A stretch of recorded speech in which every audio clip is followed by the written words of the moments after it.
Conexión Bíblico 2019. A Juventude Interamérica tem desafio novo e aqui e Corsou su jovenan, não porque da fome. A jovenan e adulto na Corsou tem desafio novo para 2019 e abo não porque da fome.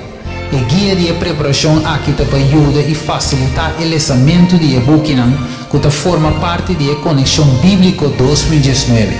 A preparação aqui começa 4 de januário de 2019 até 18 de maio de 2019.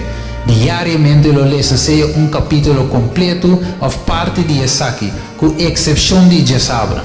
Riva Jesabra, durante a hora de juventude adventista, lo repassa algum ponto importante de capítulo de semana promê e lo provee o capítulo de seguinte semana. Também depois de cada book, lo realiza mini exame durante a juventude adventista.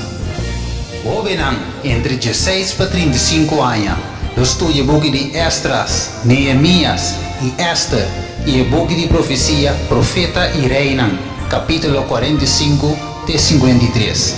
E jovem adulto de 36 anos para arriba também lo estudia Esdras, Neemias e Esther, pero de book de profecia Profeta e Reina lo estudia 45 até 54.